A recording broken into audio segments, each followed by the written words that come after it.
James Ernest of the Grueling Truth Radio Network here with AAU Baseball head coach Chris Cummings and player McGrath. Coach, tell us a little bit about what is AAU Baseball International. Well, AAU itself is stands for Amateur Athletic Union. It's based out of Florida. And believe it or not, it started way back in the 1880s. And they started out international. Had a lot to do with the Olympics. And to date, they probably have over 700,000 participants. They have 150,000 volunteers. And it's not, we need to say, primarily dealing with baseball, but they go through a various amount of sports. And this year we're starting the AAU International Baseball teams, the inaugural season. We're going to play in Edinburgh, Scotland, and Dublin, Ireland. Wow, so a little bit of a road game there. Yeah. Prior to this endeavor, we played the last two seasons with the Collegiate Baseball League of Europe. They're not in formation this year, so we sought the assistance of AAU, and we're going out, like I said, it's be our inaugural season. We're pretty excited about it. We got kids from Maryland, New Jersey, California, Florida. You probably already said it, but when will they be playing the games? We're leaving from the 4th to the 15th of July. We'll be playing from the 5th to the 10th in Edinburgh and the 10th to the 15th in Dublin. I read that the coaches are not being financially compensated with it being so new, that they're doing it for the love of the sport. Is that true? That's true. The coach, the manager, Mike Graham, this is one of his brainchild. And I said we've been doing this. Mike and I have been coaching for about 20 years together. And even when we played with the Collegiate Baseball League of Europe, we're not compensated at all. We just do it. We have a team based here in Maryland called the RBI Travel Team, and the same thing. We're not compensated for that. This is basically, our kids have grown up so far. We needed to get into that collegiate level, and that's where we are right now.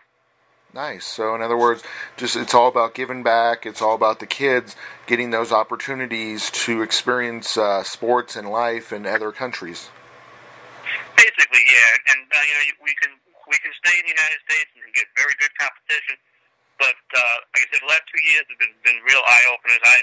Prior to that, I hadn't been to Europe, and the kids like it. So, like I said, this being our inaugural season, if it goes well, we're thinking about moving to different cities so that we can keep the interest going. Prior to this, we were over in Europe for 3 weeks. They got to be a little too long, so we cut it back to basically 2 weeks, and we tried to get at least a day or more or less a half a day off each city so the kids can go out and do some sightseeing. Could you tell us a little bit more about the role Mike Graham plays and some of the other coaches? Well, this year's Mike and we have an assistant out of West Virginia. Mike, I can mention, Mike and I have been coaching for many, many years, and as our kids got older, we needed a little more challenge. Mike was the one who founded the connection between the Collegiate Baseball League of Europe. We submitted our resumes. We went over there with basically an American team, and we did well. We did actually very well. We won the league both years. And this year we were not notified until late in the year. The CBLE would not be functioning. So Mike reached out to AAU, and Mike is also the international ambassador for AAU. So while we were in the CBLE, he made various connections while we were in Europe. He called AAU on a Sunday morning and told them our situation. And they called him back on Sunday afternoon and told him, go ahead, we will back you. And they gave us their full support. So more or less it's a brainchild of Mike Graham. Nice. It's great to hear that AAU and how it supports youth sports and how it's always encouraging them to try new endeavors. Absolutely. And like I say, the AAU itself is the largest sports organization in the country, and has and all the way up to, I believe, 23 is their cutoff. Mac, how long have you been playing playing baseball? I've been playing since about 8 years old. Started, of course, at T-ball, machine pitch, and have worked myself up there since. So, what do you feel has changed as you've progressed up in the sport? Is it is the equipment? What's the big change over time for playing the game? I think most definitely, we played as a kid, pretty much because our parents pushed us to go out there, go do something active. But as you get older, you start to find, within your teammates, within your friends, the drive and passion among each other. And I think that's what's so awesome about the sport of any other sport. I've played multiple sports throughout my lifetime and ended up sticking out with baseball. Now I'm playing in college at Shenandoah University. I think that's just what I love most about baseball. It's just, the team atmosphere, the individual drives that, help us push to win and be successful in the sport. What type of process did you have to go through to make the team? For the international team? Yeah, for the international team. Mm-hmm. So the last 2 years I've played with Coach Cummings and Coach Graham. I was a part of the team back in Maryland that they've coached Maryland RBI. So the process was just for me was, one, just could I, commit to it? Can I do it? Of course I could, and just being able to see if I'm a fit for the team, what they need, and they definitely needed outfielders, so I'm looking at that role, but also maybe as a utility player this year, but just where I could fit in as a team and help them win this summer. Excellent. So it was one of those situations where they already knew what to expect from you. Of course, yeah. It came in as we already have the role picked out for you, and this is what we need from you. And I've been given as the role is to be the leader on the team. So the past week or so, I've been in contact with some of the players, trying to reach out and make that connections, because it's kind of hard to fly out to a country in Europe and play the next day with these guys from all over the country. So that's something I think that's divided us among a team. That's why we've been successful with the past 2 summers, because we've been able to develop that bond at least in that relationship. So it's not like we're complete ghosts when we first meet each other. We have something to go off of, and and that's what makes us gel so quickly and makes us better on the ball field as a team. Excellent. I've heard about Team USA in the Olympics doing something similar, like doing the Skype and doing the conference calls, so that way people can get to know each other, like you said, before stepping on the field of play together. Coach, what type of evaluation process do the other players go through? Obviously, with knowing Mac ahead of time, you already knew what to expect from him, but some of the other players that you might not have had as much contact with prior to playing? Well, as I mentioned a couple of times, that Mike and I have been coaching for so long. We've made so many various connections. We reached out to the people that we knew. This year, we've opened it up, obviously, to people we were not very familiar with. And at that point, we would just ask them to send us tapes, obviously contact information for their coach. We speak to their coaches. Any personal references we have. I pulled a picture out of New Jersey from a reference that I had in Florida.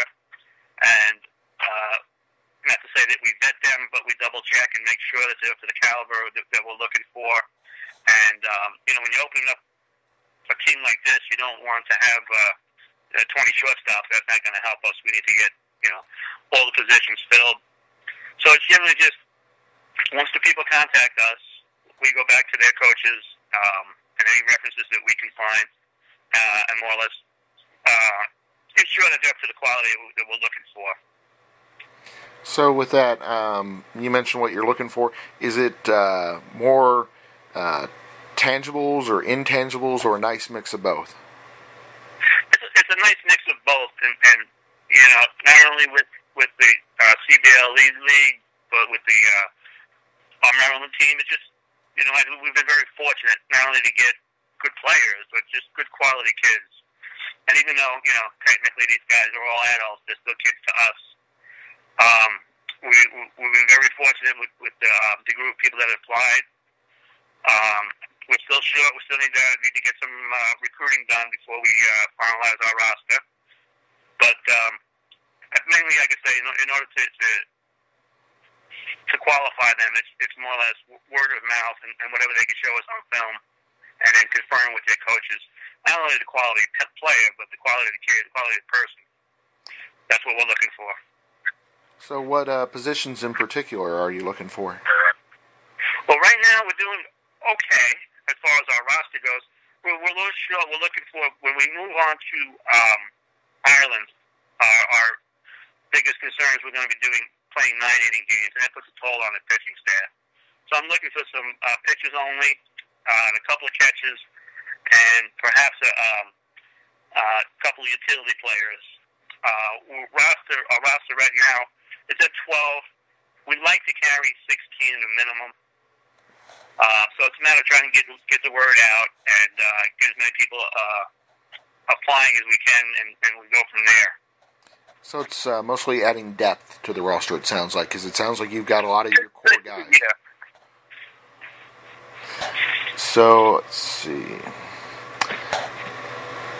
Who are some of the players that we should keep an eye out for, that could be progressing forward as things go on? Who are those names that are going to be on the team? Well, obviously, you're talking to Mac, Mike's son, Connie Graham. We have Jimmy Gentry. These are all Maryland kids.